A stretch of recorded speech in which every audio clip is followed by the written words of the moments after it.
ኢትዮጵያ ውስጥ ሁላችን በመንኖርበት በዚያች አገር ለሪሶርስ ብቻ ታስሮ ፖለቲካዊ መብቱ የራሱን እድል በራስ የመወሰን መብቱ ተነፍጎ የኖረ ህዝብ የለም ወይ እነዚህ አሃዳውያን ያንን የሚነግራቸው የለም መንግስትም ጭምር ያንን እያቀነቀነ ይገኛል ጨቋኝ የነበሩ መሪዎችን የወላይታን ህዝብ ወደ 100,000 የሚሆነው የገደለውን የጨፈጨፈው 150,000 በባርነት ወስዶ የት እንዳደረሰ የማይታወቀውን አጼ ምኒልክን የሚያወድስ ያንን የሚያወድስ መንግስት በአሁኑ ሰዓት በኢትዮጵያ እየተፈጠረ ነው በሌላ በኩል ደግሞ የኦሮሞን ህዝብ የጨፈጨፈውን የገደለውን ያንን ከኦሮሞ የወጣ ከተጨቋኝ መደብ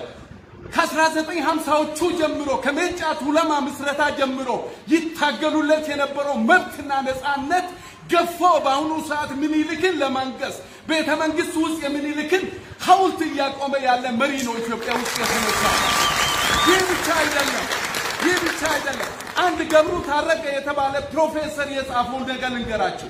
አንዱ የብሔር ጭቆና ኢትኒክ ፕሮፋይሊንግ ነው ያ ጸሐፊ ሸዋዎች እንዲህ ይላሉ ይላል Oromo is animal እሱ በሌላ ስም ይጠራል Oromo is animal Wolamo is slothful Tigrians are flighty Gurage are thief the Gojame are treacherous the Gondare are proud ይላል then power resides in our hand ይላል so ይሄ ኢትኒክ ፕሮፋይሊንግ የጭቆናው ዋና መሰረት አይደለም ወይ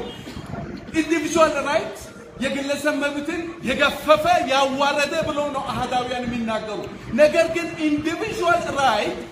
ኢሃደግ በዚህ ፌደራሊዝም ላይ የተቀመጠው ምንድነው የኢንዲቪጁዋል ራይት በገመንግስቱ ከተጠበቀ በኋላ ብቻውኑ ኢንዲቪጁዋል አይላንድ አይደለም ከማህበረሰብ ጋር መብቱ ይከበራል ተብሎ የግሩፕ መብቶች ተከብረዋል በአለም በአሁኑ ሰዓት ግሩፕ ራይትስ ካልቸራል ራይትስ የሚባለው ያንጸባረቀ ብሔረሰቦች አፋቸውን ለምን ከፈቱ ቋንቋቸው ለምን አደገ ታሪካቸው ለምን ተነገረ በሚል ጨቋኞች ዛሬ የተኩላ ልብስ ለብሶ የበግ ለምድ ምናምን ለብሶ የሚመጣ ተኩላ የሚባለው ነገር በአሁኑ ሰዓት ቤተ መንግስት ውስጥ አስቀምጠናል ሰው ኢትዮጵያ ውስጥ ነው መብቴው ምንድነው እንበል ኢሃድ ብሔረሰቦች እኛ የመረጥነው ደሂደን የሚባል አንድ አሃዳዊ ድርጅት ነው ካርድ ሰርቆም ይሁን ምንም ይሁን ደሂደንን መርጠናል ደሂደን ራሱን አፍርሷል ሰው ሲዳማ ክልል ራሱን ችሎ ወጥቷል 55 የሚባለው የተቀመጠውን ደሂደን የሚባል አሃዳዊ ቡድን ሊመራ ይችላል ሌጂቲሜሲውን ኦልሬዲ አጥቷል በኦሮሚያ ክልል ላይ ኦፒዲዮ አሁን ቅርብ ጊዜ ለምን እንደሆነ ኦፒዲዮ ራሱን ብሎ ሰየመ እንጂ ኦሂደድን ነው የኦሮሞ ህዝብ የመረጠው መብቱን ነፃነቱን ያስከብራል የዘመናት ጥያቄውን ይመልሳል ብሎ ነው ሰው ራሱ ካከሰመ ወንበሩን ጭምር መክሰም አለበት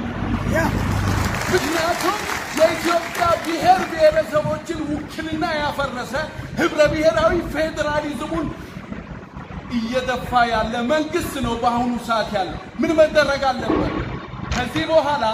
ማልቲ ናሽናል ፌደራሊዝም እንዲኖር ህገ መንግስቱ ውስጥ ያሉ ግድፈቶች መሻሻል አለባቸው ለህገ መንግስታዊ ጥያቄዎች ህገ መንግስታዊ ምላሽ ሊሰጡ ይገባል ለምሳሌ ፌዴሬሽን ምክር ቤት ላይ እንደ ኦሮማራ አይነት አሰራር ተቀምጧል ብሔረሰቦች ሁሉ እኩል ናቸው ጥያቄያቸው አንድ ነው መታወቅ ባህልን ቋንቋ ማሳደግ ይላል አንድም የተለየ ጥያቄ የለም የቁጥር ልዩነት አለ ነገር ግን አንዱን ብሔረሰብ በአንድ ሰው ወክሎ ፖፑሌሽንን አምጥቶ ዲሞግራፊክ ዲክታተርሺፕ ያመጣው የፌዴሬሽን ምክር ቤት ጉዳይ ሊታይ ይገባል ልክ አሜሪካ ውስጥ እንዳለው 50 ስቴት ትንሹም ትልቁም ሁለት ጣት እንዳለው ሁለት መሆን አለበት የሚል ጽኑ አቋም አለኝ በሌላ በኩል አሁን ኢትዮጵያ ውስጥ ያለን ማልቲ ናሽናል ፌደራሊዝም የምናቀነቀን የፖለቲካ ፓርቲዎች ምሁራን ሌሎቻችን ከዚህ ጊዜ ጀምሮ የቤት ስራው በእኛ ላይ ነው ካልሆነ ትዋጣታለ እያንዳንድ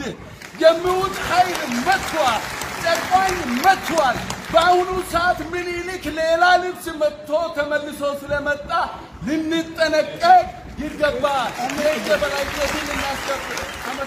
ነው